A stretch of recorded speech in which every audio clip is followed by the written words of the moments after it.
ముందు అసలు రానికుండా ఎలా చూడాలనేది గురించి మనం అందరం ఎక్కువ కాన్సన్ట్రేట్ చేయాలి. సో తల్లులందరికీ కూడా ప్రెగ్నెంట్గా ఉన్నప్పుడు పౌష్టిక ఆహారం, సో ఎప్పుడు పిల్లలకి రోగాలు అవి రాకుండా ఉండాలి అంటే తల్లి ఆరోగ్యంగా ఉండాలి. ముందు తల్లి ఆరోగ్యంగా ఉండాలి.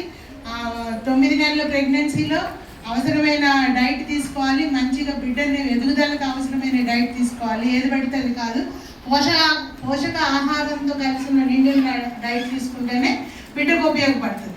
సో అట్లా మనం ప్రెగ్నెంట్గా ఉన్నప్పుడే ఆ డైట్తో ఇంప్రూవ్ చేసుకోవాలి. తర్వాత ఇంకొకటి ఈ ఇన్ఫ్లుయెన్జా, ఇది న్యూమోనియా, తల్లిలో ఇంజెక్షన్ వ్యాక్సిన్ ఒకటి ఉంటుంది, ఈ స్వైన్ ఫ్లూ వ్యాక్సిన్ అలాంటిది ప్రెగ్నెంట్గా ఉన్నప్పుడు వేసుకొని ఉంటే తర్వాత పిల్లల్లో కూడా తనకి రాదు, తన ద్వారా పిల్లలకి కూడా ఈ న్యూమోనియా అనేవి రాకుండా ఉండడానికి ఉపయోగపడుతుంది. అది మన గవర్నమెంట్ సప్లై లేకపోయినా బయట కూడా ఎక్కువ కాస్ట్ లేదు. అది అట్లా ఒక వ్యాక్సిన్ అనేది ఉంటుంది. మనం తల్లికి టీకాలు వేయిస్తాం, ఇది ధనుర్వాతం టీకాలు, టీటీ ఇంజెక్షన్లు. ఇవి కాకుండా టీడీ ఇంజెక్షన్లు వేస్తున్నాము. ఇవే కాకుండా ఇన్ఫ్లుయెంజా వ్యాక్సిన్ అని ఒకటి ఉంది, అది ప్రెగ్నెంట్ వాళ్ళందరూ వేసుకోవచ్చు, ఏ నెల అయినా వేసుకోవచ్చు. ఒక్కసారి వేసుకుంటే సరిపోతుంది. సో ఇది కూడా పిల్లల్లో న్యూమోనియాను తగ్గించడానికి ఉపయోగపడుతుంది. సో అదొకటి అందరూ గుర్తుపెట్టుకోవాలి. సో దీనికి నాకు ఈ అవకాశం ఇచ్చిన సార్ దేవకుమార్ సార్కి అండ్ సూపరింటెండెంట్ సార్కి కృతజ్ఞతలు తెలుపుతున్నాను.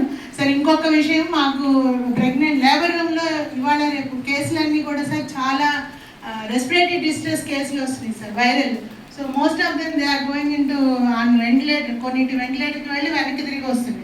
సో కోవిడ్ వల్ల లంగ్ వచ్చినాయి పెథాలజీలు, తర్వాత ఈ స్వైన్ ఫ్లూ వల్ల వచ్చినాయి. నెక్స్ట్ ఇప్పుడు కొత్త వైరస్ ఏమో సార్, చాలా వరకు కూడా ప్రెగ్నెంట్ వాళ్ళు సాచురేషన్స్ 85 పడిపోయి మెడిసిన్ వాళ్ళు టేక్ ఓవర్ చేసుకొని మళ్ళీ ట్రీట్ చేసి మళ్ళీ వెనక్కి పంపిస్తున్నారు సార్ లాస్ట్ 3 months.